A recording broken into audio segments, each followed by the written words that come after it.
மக்கள் மாற்று வேணும்னு நினைக்கிறவங்கள டிஸ்ட்ராக்ட் பண்ணி வேற இடத்துக்கு கொண்டு போறதுக்கு ஒரு ஃபோர்ஸ் உள்ள வருது. வாண்டடா நடக்குதுன்னு நினைக்கிறீங்களா? மேபி வாண்டடா கூட. அப்ப நீங்க டைரக்டா விஜய் வந்து யாரோ உள்ள இறக்கிருக்காங்க அப்படின்னு சொல்ற மாதிரி வருது இல்ல? லெட்ஸ் சே 26ல ஏடிஎம்கே பிஜேபி தோத்துறாங்கன்னு வச்சுப்போம்.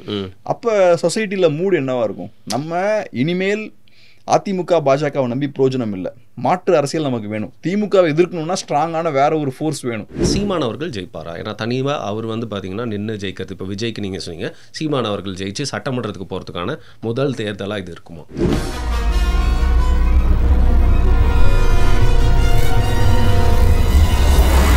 கடைசியாக லாஸ்ட் பட் நாட் லீஸ்ட் அப்படிங்கிறத மீன் பண்ணியே வந்து சொல்லலாம்.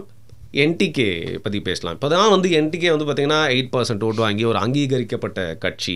இப்போ வரக்கூடிய தேர்தலில் அவங்களுக்கு ஒரு சின்னம் அப்படிங்கிறது வந்து பார்த்திங்கன்னா ஒரு முக்கியமான சின்னமாக வந்து ஒதுக்கப்படுறதுக்கான வாய்ப்பு இருக்குது. அப்படின்லாம் இருக்கிறப்போ விஜய் வந்து உள்ளே வராரு. ஏன் நான் திருப்பியும் விஜய் எடுத்துகிட்டு வரேன் அப்படின்னு பார்த்தீங்கன்னா, திமுக அதிமுகவுக்கு ஒரு மாற்று சக்தியாக வந்து ஒரு 10 வருஷத்துக்கும் மேலே வந்து இன்றைக்கி வரைக்கும் வந்து களமாடிட்டு இருக்கிறது அப்படிங்கிறது நாம் தமிழர் கட்சி. இந்த 8% அப்படிங்கிறது வேர்வையும் ரத்தமும் சிந்தி வாங்கினது. ஏன்னா அதில் பணம் அப்படிங்கிறது இன்வால்வ்டு. இந்த ரெண்டு கட்சிக்குமே எப்பவுமே வந்து ஓட்டு அப்படிங்கிறதே பணத்தை கொடுத்து வாங்குறது தான் அப்படின்றத மக்கள் மனசுலேயே முழுசாக புகுத்திட்டாங்க.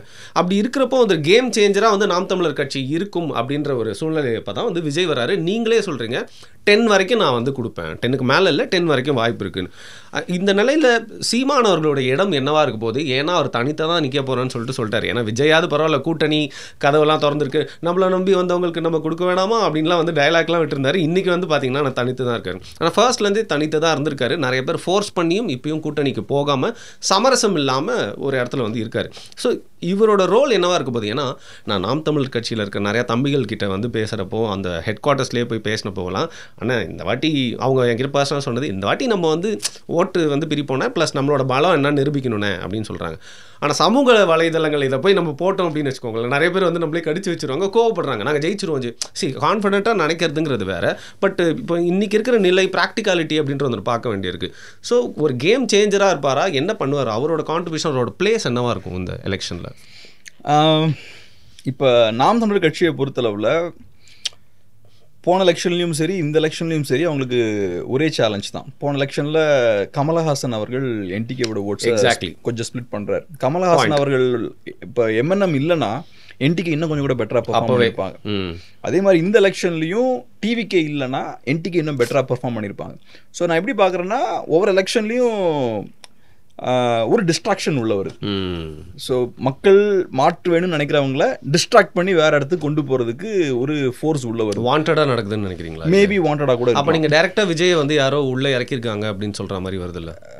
அதான் என்னால் வந்து எனக்கு ப்ரூஃப்லாம் இல்லை, பட் நான் வந்து பொலிட்டிக்ஸை அப்சர்வ் பண்ணுறேன். சரி, நீங்கள் மக்கள் நல கூட்டணி, கமல், அதுக்கப்புறம் இப்போ விஜய், அந்த மாதிரி ஒரு வரிசையில் சொல்கிறீங்க. நான் ஒரு சிம்பிளாக ஒரு லாஜிக்கலாக ஒன்று சொல்கிறேன். இப்போ விஜய் அவர்களோட பொலிட்டிக்கல் இம்பாக்ட் என்ன, அவர் அரசியல் ரீதியாக என்ன தாக்கத்தை ஏற்படுத்துகிறாரு மட்டும் பாருங்கள். அவர் திமுகவுக்கு பாதிப்பு ஏற்படுத்தக்கூடிய எந்த விஷயமும் பண்ணல, இது வரைக்கும் அவர் பண்ணல. அவர் செய்யக்கூடிய விஷயங்கள் எல்லாமே அதிமுகவுக்கு பாதிப்பு ஏற்படுத்தக்கூடிய விஷயங்களா இருக்கு. இந்த விஷயத்தை அவரு மேபி அவர் அறியாமலே தெரியாமலே கூட அவரு இந்த சர்வீஸை தெரியாமலே ஃப்ரீயா அவர் பண்ணி கொடுத்தாரான ஆலோசனைகள் கூட மேபி பண்ணலாம், இல்லைன்னா வெல் பிளான்டாகவும் இருக்கலாம், எனக்கு தெரியல.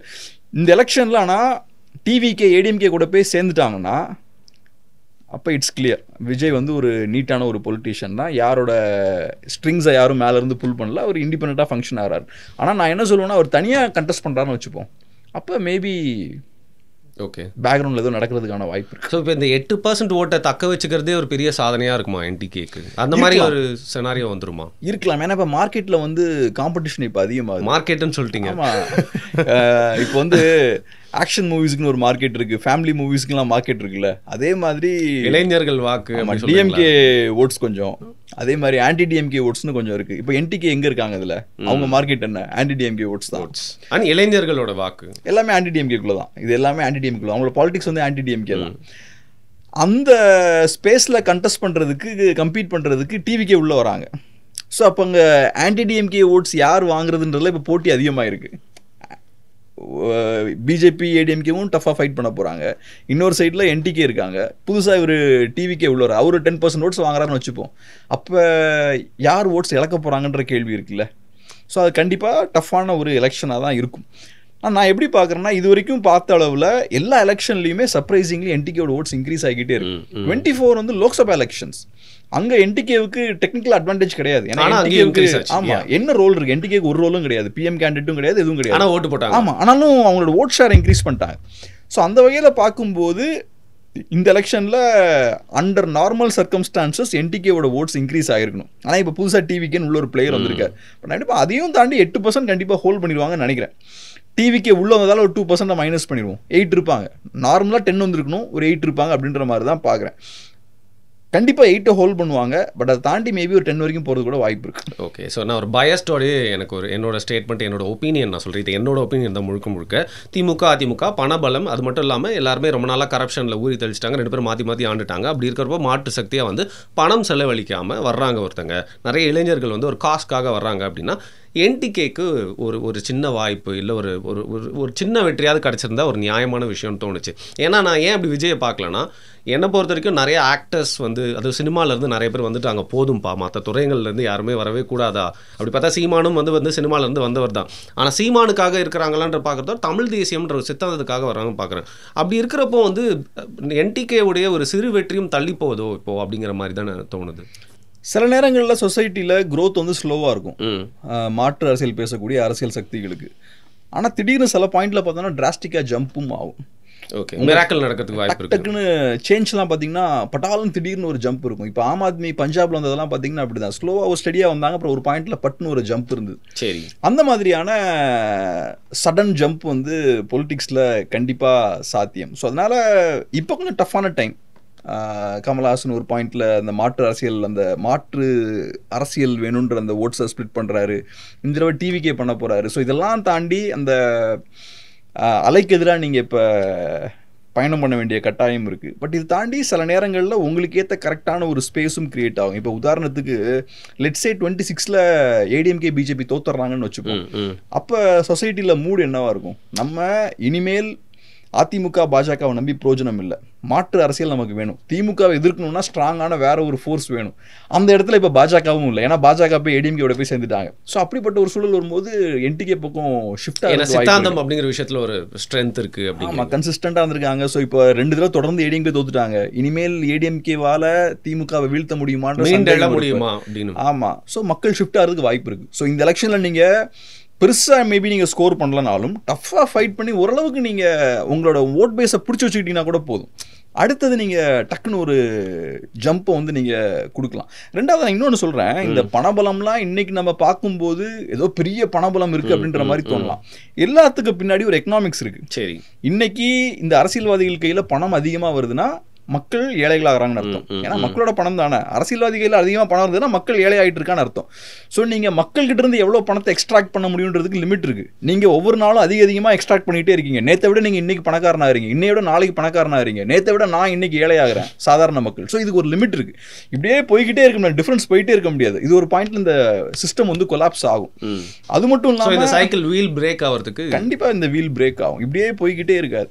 ஏன்னா இப்போ எலெக்ஷனை கண்டெஸ்ட் பண்ணணும், எலெக்ஷனை கம்பீட் பண்ணணுன்றது ரொம்ப எக்ஸ்பென்சிவான அஃபேர் ஆகிப்போச்சு. போன எலெக்ஷனை விட இந்த எலெக்ஷன் 2 மடங்கு அதிகமாக செலவழிக்கிறீங்க. ஒரு 10 இயர்ஸ்க்கு முன்னாடி இருந்ததை விட இப்போ ஒரு 4 மடங்கு அதிகமாக செலவழிக்கிறீங்க. அடுத்த எலெக்ஷனில் இதை விட இன்னும் 2 மடங்கு அதிகமாக செலவழிப்பீங்க. ஸோ அப்படி ஆகும்போது இந்த எக்ஸ்பென்ஸ்லாம் எப்படி பேர் பண்ண முடியும்? நீங்களே இந்த சிஸ்டமை கிரியேட் பண்ணுறீங்க, எக்ஸ்பென்சிவான ஒரு சிஸ்டமை கிரியேட் பண்ணுறீங்க. அப்படி சிஸ்டமை கிரியேட் பண்ணும்போது உங்களாலையும் என்னாலையும் எலெக்ஷனில் கண்டெஸ்ட் பண்ண முடியாது. அது ஃபர்ஸ்ட் உங்களுக்கு அட்வான்டேஜாக இருக்குது. ஆனால் ஒரு பாயிண்ட்டுக்கு அப்புறம் இது உங்களாலே இந்த செலவெல்லாம் மேனேஜ் பண்ண முடியாது. இந்த காசு இல்லைன்னா வண்டி நகரவே பண்ண முடியாது. ஆமாம், எல்லாத்துக்கும் பணம் தான் வேணும். 100 பேரை கூட்டு வரணும்னா பணம் வேணும், ஒரு கோஷத்தை போடணும்னா பணம் வேணும், ஒரு ஸ்லோகனை நான் யோசிக்கணும்னா அதுக்கு பணம் வேணும், எலெக்ஷன் ஸ்ட்ராட்டஜி போடணும் அதுக்கு எனக்கு பணம் வேணும், என் மூலையை நான் யூஸ் பண்ணி ஸ்ட்ராட்டஜி போட மாட்டேன். எல்லாத்துக்கும் பணம் தான், social media and everything. So இதுவே ஒரு பாயிண்ட்ல உங்களுக்கு பெரிய ஒரு பேர்டனாகவும் மாறும்.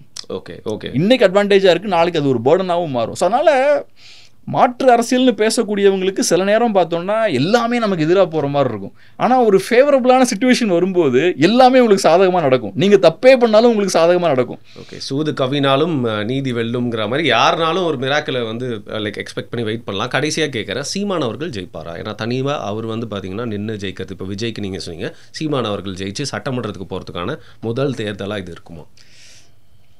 தெரில. இப்போ ஏன்னா நான் சொன்னது போல் 30-40% ஓட்ஸ் வந்து ஒரு கன்ஸ்டிடுவன்சியில் உங்களுக்கு தேவை. அப்போ தான் நீங்கள் ஜெயிக்க முடியும். அந்த பேஸ் அவங்களுக்கு எந்த தொகுதிகள்லாம் இருக்குன்னு எனக்கு தெரில. ஆனால் நாம் தமிழர் கட்சியை பொறுத்தளவில் அவங்க நினச்சாங்கன்னா அந்த மாதிரி சில சீட்ஸை ஃபோக்கஸ்டாக ஒர்க் பண்ணி அவங்க பில்ட் பண்ணலாம். அது நாம் தமிழர் கட்சிக்கிட்ட அந்த ஸ்ட்ரென்த் இருக்குது. இப்போ அவங்க ஈரோட்டில் இறங்குறாங்கன்னு வச்சுப்போம். ஈரோட்டில் அவங்க பெரிய ஸ்ட்ராங்கான பார்ட்டி கிடையாது. ஈரோட்டில் அவங்க நார்மலான கட்சி தான். ஆனால் ஃபுல் ஃபோர்ஸை உள்ளே இறக்கும்போது ஒரு ஜம்ப் அவங்களால கிரியேட் பண்ண முடியுது. அவங்களோட ஸ்ட்ரென்த்தே அதுதான். அசம்பிளி எலெக்ஷன் மாதிரி வரும்போது என்னன்னா எல்லா இடத்துலையும் ஸ்ப்ரெட் ஆகி ஒரு ஸ்கேட்டர் ஆயிடும். ஆமாம், பட் ஒரு இடத்த ஃபோக்கஸ் பண்ணி அடிக்கணும்னா அவங்களோட ஃபுல் ஸ்ட்ரென்த்தை உள்ள இறங்கிடுவாங்க. எல்லாரையும் அங்கே உள்ளே இறங்கிடுவாங்க அவங்க. அது மாதிரி அவங்க ஃபோக்கஸை மாற்றுறாங்கன்னு வச்சுப்போம். சில பாயிண்ட்ஸ் ஐடென்டிஃபை பண்ணி, சில தொகுதிகளை ஐடென்டிஃபை பண்ணி, ஒரு 10 தொகுதி இங்கே நம்ம ஜெயிக்கிறதுக்கான நல்ல வாய்ப்பு இருக்குது. நார்மலாக ஒரு 20-25% ஓட்டு இருக்குது. ஃபோக்கஸ் பண்ணான்னா 40 எடுத்துடலாம் அப்படின்ற பிளான் பண்ணுறாங்கன்னா அவங்களுக்கு டெஃபினட்டாக என்டிகேவுக்கு அது சான்ஸ் இருக்குது. ஆனால் அந்த மாதிரியான ஒரு ஸ்ட்ராட்டஜிக் ரூட் எடுப்பாங்களான்னு எனக்கு தெரியல. ஏன்னா அவங்களோட ப்ரையாரிட்டிஸ் எதுன்னு நமக்கு தெரியல. இம்மீடியட்டாக நமக்கு 2 சீட் வேணுன்ற ப்ரையாரிட்டிலேருந்து ஒர்க் பண்ணுவாங்களா, இல்லைனா ஈவனாக எல்லா இடத்தையும் நம்ம ஒர்க் பண்ணி நம்மளோட ஓட் ஷேர் இன்க்ரீஸ் பண்ண நினைப்பாங்களா, அது நமக்கு தெரியல. ஆனால் என்டிகேவுக்கு அந்த ஸ்ட்ரென்த் உண்டு. அவங்க சில இடத்த ஃபோக்கஸ் பண்ணாங்கன்னா அவங்க ஜெயிக்கலாம். Okay, it's going to be very interesting அப்படின்னீங்க. நான் வந்து ரொம்ப நேரம் வந்து பேசிட்டேன் அப்படின்னு நினைக்கிறேன். நான் என்னங்க பண்ணுறது, 2 கட்சியாக இருந்தால் 2 கட்சியை பற்றி மட்டும் பேசிட்டு முடிச்சுட்டு இருக்கலாம். 4 தரப்பாக மாறி போச்சு. இவ்வளோ விஷயங்கள் பேசினா தான் ஒரு முழு அனாலிசிஸ் இருக்க மாதிரி இருக்குது. பட் இது இன்னைக்கு நம்ம வந்து பேசிட்டு இருக்கும்போது இந்த நிலைமை வந்து, ஆனால் நீங்கள் சொல்ல மாதிரி அரசியல் எது வேணால் வந்து மாறலாம். மேலே இருக்கிறது கீழே வரலாம், கீழே இருக்கிறது மேலே போயிட்டு ஒரு அப்சைட் டர்னே வந்து மாறதுக்கு வாய்ப்பு இருக்குது. Maybe if you are interested, you have time, ஃபியூச்சரில் அதற்கான தேவை இருந்துச்சுன்னா நம்ம வந்து சந்திப்போம். இன்றைக்கி வந்து நான் என்னெல்லாம் தெரிஞ்சுக்கணும்னு நினச்சனோ, நான் என்னெல்லாம் பேசணும்னு நினச்சனோ பேசினேன். நிறைய விஷயங்கள் எனக்கு புரியாதது தெரியாத, நான் யோசிக்காதெல்லாம் நான் ப்ரொவோக் பண்ணுற மாதிரி உங்களோட தாட்ஸு, உங்களோட ஆன்சர்ஸ் இருந்துச்சு. Thank you so much for coming. நன்றி, வாய்ப்புக்கு நன்றி. தேங்க்யூ.